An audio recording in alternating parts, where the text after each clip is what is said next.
All right, so this is on my heart to share, and I'm trying to let it come together. Because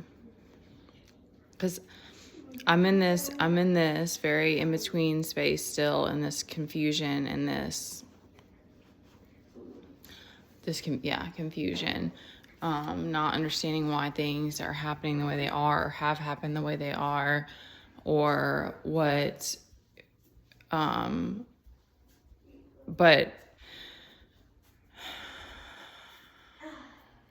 I know I have this knowing that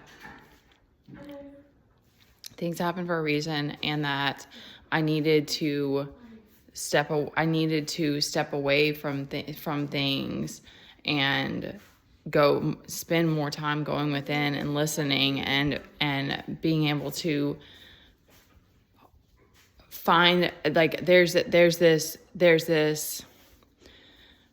knowing that I have to sit with these fears, and I have to find this deeper strength to keep pressing forward. And also, like, because I know when I made that video yesterday, it's like I was kind of cold, and I had to sit with that afterward of, like, talking to God, and like, why are these things happening, or like, why? Okay, so I want to back up, is that when I first started this, well, I started at the beginning of last year, but when last summer there were some incidents. Hey, Teddy, leave that alone, please. That's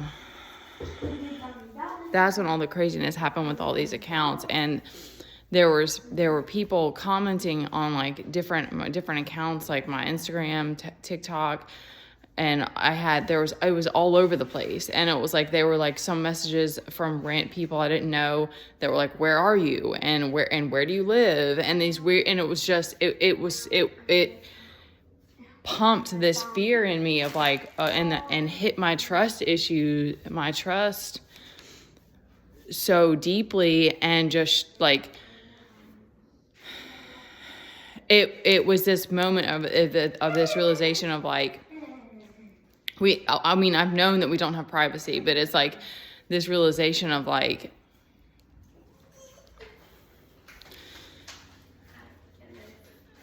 I don't know what it's going to mean going forward, but it's like it's on me as a person, and on us individually, to set these boundaries. And also, like, I've always had this, I have this generosity, and I want that. I don't want to lose that. I don't want to lose this part of me that it's like, I want for people to feel, like, safe with me and comfortable with me. But I'm moving through this space, this learning process is what it feels like, of, like, what is that going to mean going forward, because of the way of the world, and with the internet, and the level of access that people have. Hey, find something to do for a minute, man. Hey, pull them up. You need to find a book or something to do. And I don't know why things happened the way they did, because it was like, I realized walking away from tarot that it was like, there was a lot of it that I was really enjoying, and it was giving me this sense of purpose, and it gave me this hope of, like, things are going to come together. It's going to work out. Things are going to start moving. And it was like, things had to happen in a way that God had to shut it down, of, like, no, ma'am. And I wanted to try to bring some humor into this, because it's like, that's how my life has always been. Well, it's been a lot of, like, explosive moments, like, through my child too. But, like, I'm so stubborn. And I also know that, like, I'm so driven, and I love that part about myself, but it also is, it's one of the hardest things on this journey. And I want to speak that for other people who are like me, because that's how love is. It creates and it destroys, and you have no idea what's going to explode in your face, or, like, I mean, it's not like you're always in danger or something, but it's like, you don't know what's gonna fall apart, and that creation is just gonna get crumpled, and you just have to sit with it and just look at it and be like, oh my God. And I want to cry just thinking about it. It's like, you have to sit with all of the pain that because, like, that thing didn't work out, or whatever, or didn't work out how you saw it, And because like losing our stability this last time was like like not even just the last straw, but of like, I can't hold all this anymore. I can't keep going like this. I can't not have the support team that I need. I can't not have anyone to delegate tasks to, not have any security, not have any plan B, like all these things that are just like, this isn't working. And so I know I'm in this space right now because I have to be able to regroup. I have to dig deep. I have to find this deeper strength. I have to be able to not allow any BS into my space because nobody else is doing that. Nobody else cares. Like, that's what's so wild is it's like, they don't know.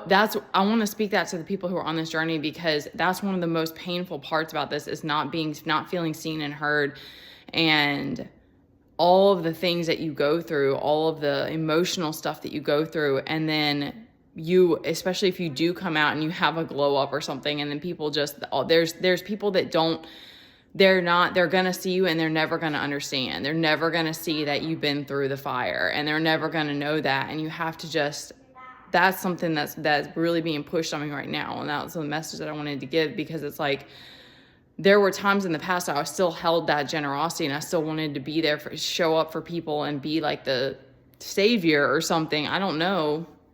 And it's like, nah, you can't do that. Like, nah, you've been like knocked down too many times now. Like, you've got to it's got to be me first. It's got to be my boundaries, my expectations, my respect being put first, because I can't take on other people's insanity.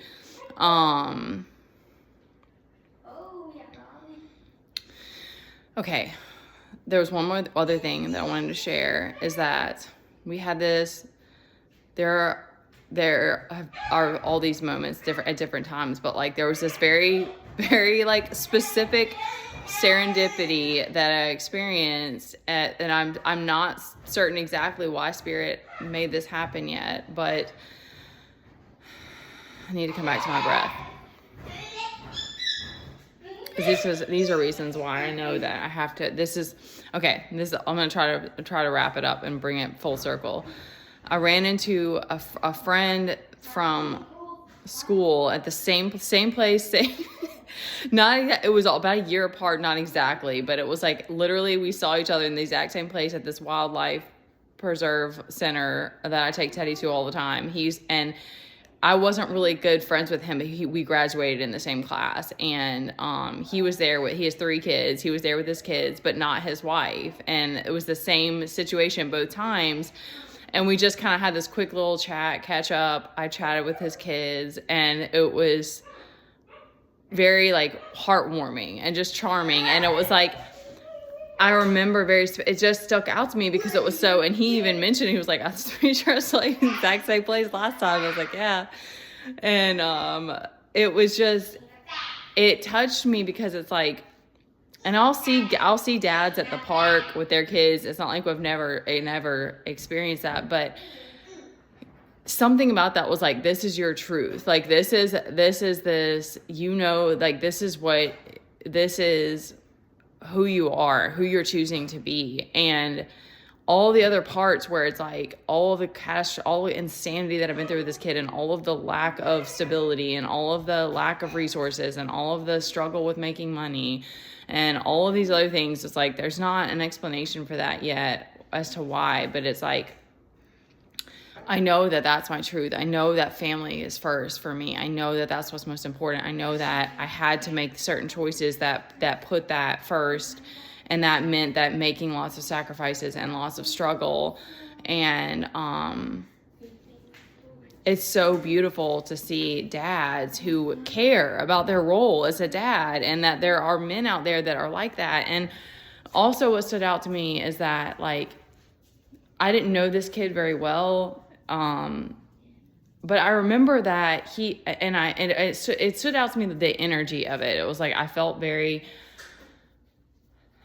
comfortable immediately, because it was like, I immediately just started chatting with his kids, and it was just like, I don't even know how to describe it. It was just like a feeling of ease. And I don't want to say the wrong thing, because and he's married. I'm not in any way interested in this guy.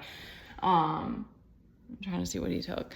But it was just such a strange serendipity that it was like I couldn't just not like sit with it. And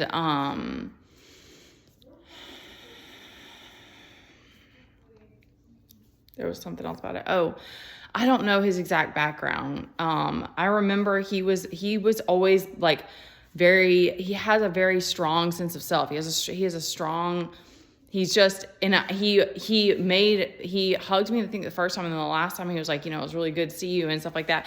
And it was that like very heartwarming feeling of just like genuine. It felt genuine. And it's just, it stood out to me because it was like, it's so easy to forget that there are people that care, and that there are people that like that have similar values and beliefs as you, and that sort of thing. And I think that that's why it happened. In some way, that's why Spirit was showing me that, because it's like, don't forget that that there are good people, or not even good people, but like there are people that are like you. It's not that, and you're not the only one out here, or it was something along those lines, because it gets really, really scary going through the things that like we've been, especially when you're in isolation and you don't have a tribe, you don't have whatever, people that you trust and that sort of thing. So it was like, I wanted to share that because I know that Spirit was showing me that for a reason, and that there's something there that it's like we have shared similar values. That's what I mean, of like his truth is similar to mine, and that you're still on the right path. And we don't get to understand why it has to be such a struggle, or why it has to be so hard, or why sometimes your vision has to get destroyed and you have to rebuild it from a different space, or you have to start over. Because I'm in that space of like, damn, dude, I don't know how I'm going to find the strength to start over again, but I have to. Like, I don't have a choice. And that's the stuff that people don't see. And you have to, that's to me all the more reason why I know I want to find this deeper strength, and why I want to come from a space of like, my time is priceless, anyway, so we're teaching each other, like what's okay and what's not okay. And yet at the same time, we also live in a world that it's like, there's all of these other things that you're coming up against that like, it's a learning process. Cause like I said, I don't have all the answers, but I know that it's opening my eyes, and it's taught me along the way of like, don't be naive. Don't be too generous. You have to put yourself first. Nobody else is going to do that. Nobody else cares that you went through hell multiple times, or that, whatever, like you're exhausted, like you're in survival. You have, all of those things, like nobody knows that. So it's like, there will be those people, like I said with Nick, like immediately I felt that energy, and I felt that safety and that comfort with him of like, this is someone that gives a shit. Like, this is someone that cares about his kids. This is someone that, I felt he has a really strong character. So, cause I wanted to wrap it up. Okay. Well, let me wrap it up. I've been blabbing now. Is that like, that's another part of this, is it's like, you didn't get to choose like maybe we did choose our family, but it's like that has had such an impact on me and my life. But it's because of God, I had this part of me that wanted to fight for love, that wanted to fight for strength, that wanted to fight for having character. Like I remember that even when I was in high school and stuff, of like, I didn't want to just do what everybody else did. I wanted to learn things on my own and like be an individual and these different things. And so I gotta wrap this up, because I remember there being like free will is a big part of this. And I still think it's like we come here and there are certain lessons that you just have to learn, but your family has a massive impact on who you are and who you become and and the relationships that you build and stuff. But it doesn't mean that you can't crumple that and start over. I guess it was like try to bring it full circle of like, that doesn't mean that's the end all be all, or that you can't ever have strong bonds or good or healthy relationships. because it all kind of goes together of like, these are the different roles that we're having to play, and that other people's struggles are going to be something else. It's going to be something different. And so I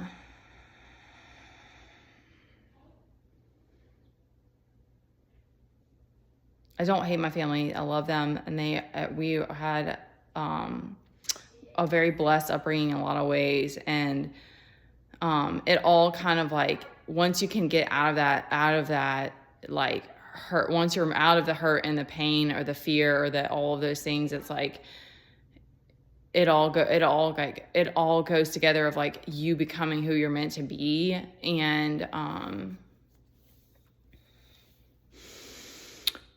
gonna end with this of like, don't give up on your truth, because I've been in that space too of like, how the hell are we gonna how the hell is any of this gonna work? And it's like, I'm just going back within and like trying to let my stubborn ass like sit my stubborn ass down, and like let God let him guide me and stuff. But it's like, it's hard, it's complex, it's not simple. It's not like, okay, just get up and try again and everything's gonna work. Because I thought that, I was like, damn, like, come on, God, like, are you gonna throw me a couple bones this time? No, it's still not gonna work. Okay, all right, sit the fuck down.